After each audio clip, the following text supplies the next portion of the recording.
नाम है सर आपका? अमित कुमार। सर क्या मैटर हुआ है आपके साथ?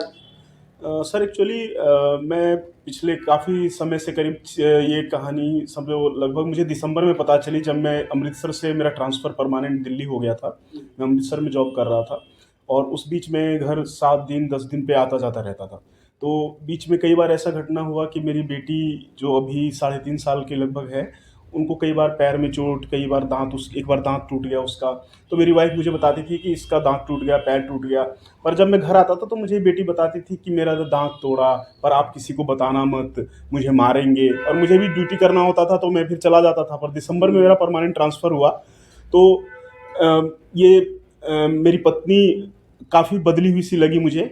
और करीब जब ये 13-14 दिसंबर के बाद के आसपास की बात है एक उस। बात पूछना, जब आपको ये लगा कि मेरी वाइफ को रवैया चेंज सा लगा, आपने जानने की कोशिश करी, ऐसा क्यों क्या? हाँ, मैंने जानने की कोशिश करी, मैंने उससे पूछने की भी कोशिश करी, फिर हमारे मतलब बीच में थोड़ा-सा मनमुटाव भी हुआ। और उसके बाद ये चीज़ें जब बढ़ गई और जब मुझे पता चला सारी चीज़ें, क्योंकि जो आदमी इन्वॉल्व है उनकी फैमिली को भी ये बातें पता चल गई। तो उन्होंने खुद मेरा नंबर निकाल के मुझे कॉल करने की कोशिश की, उन्होंने भी बताया मुझे। और मैं एक वॉइस रिकॉर्डर घर पे छोड़ के जाता था ताकि मुझे डाउट हो गया था। तो ये लेकिन ये मैंने जनवरी में वॉइस रिकॉर्डर डालना शुरू किया तो उसमें मैंने आवाज़ें, उसमें मेरी वाइफ़ की, उस आदमी की आवाज़ थी। ये मेरी बेटी को धमकाते थे, पापा को कुछ बताओगे तो नहर में फेंक देंगे मार के। और बहुत ही काफ़ी डरावना, मतलब बच्चे को इस तरह से अगर आप कोई भी बोलेगा तो बच्चा डर जाएगा, आतंकित हो जाएगा, उस तरह से वो करते थे।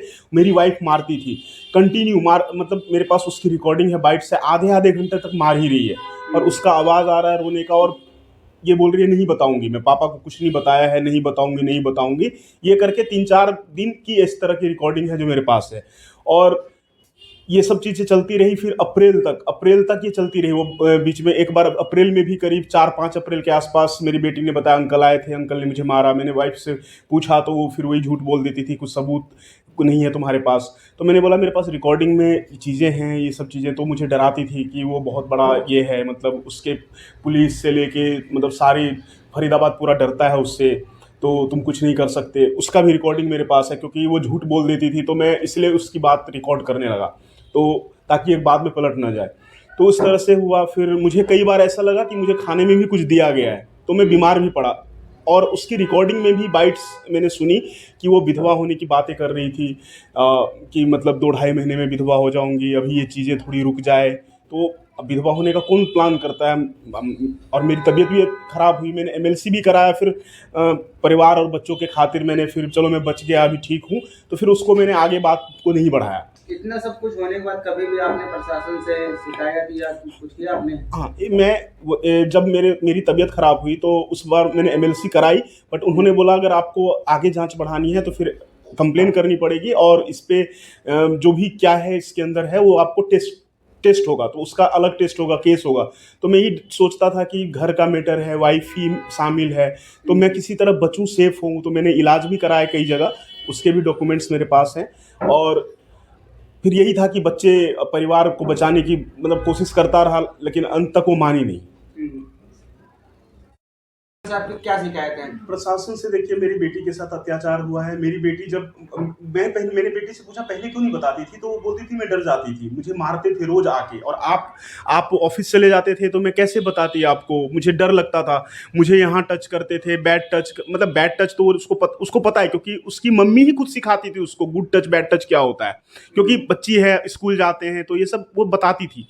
तो लेकिन अचानक से ऐसा हुआ कि इतना वो उसके लिए वो हो गई कि अपनी बच्ची के साथ ही अत्याचार करती रही और खुद करवाती रही और देखती रही।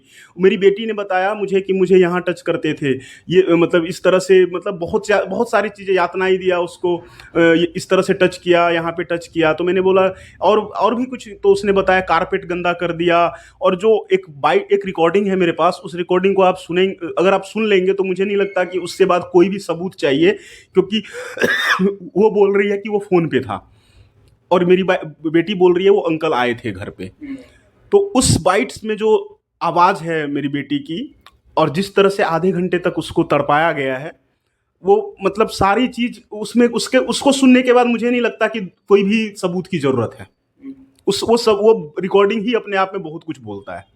ऐसा लगता है कि उसके मुंह में कुछ है, उसके गले को दबाया गया है, इस तरह से चीज़ें हैं। तो अगर ये सब चीज़ें हुई है, सारी चीज़ मेरे पास रिकॉर्डिंग है। मेरी पत्नी मुझे ये बोलती थी, रिकॉर्डिंग लेके करोगे क्या, कुछ नहीं होगा, कुछ नहीं कर पाओगे।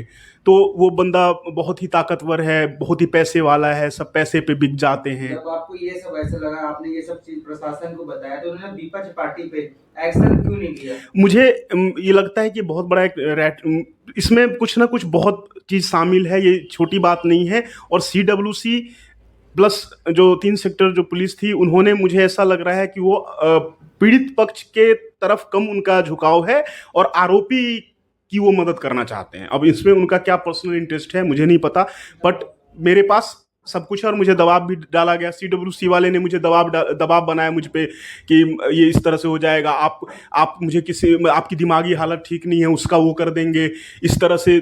कोई भी, मैं कैसे, आप कैसे बोल सकते हो, आप डॉक्टर हो, आप कैसे बोल सकते हो, आप आरोपी के सामने मेरी पत्नी को बुला के वहाँ कस्टडी की बात कर रहे हो। अच्छा बच्चा बताओ किसके पास रहेगा? अरे जिस बच्चे को अत्याचार किया है उसी बच्चे के लिए केस चल रहा है, उसी बच्चे के लिए शिकायत किया, और उसी को आप बोल रहे हो एक तरह से फैमिली कोर्ट के जज बन के कि आप बच्चा किसके पास रहेगा बताओ। ठीक है, इस तरह की बातें। प्रशासन ने ऐसा क्यों बोला कि हाँ बच्चे आपके साथ रहेंगे या माँ के साथ रहेंगे, ऐसा क्यों बोला?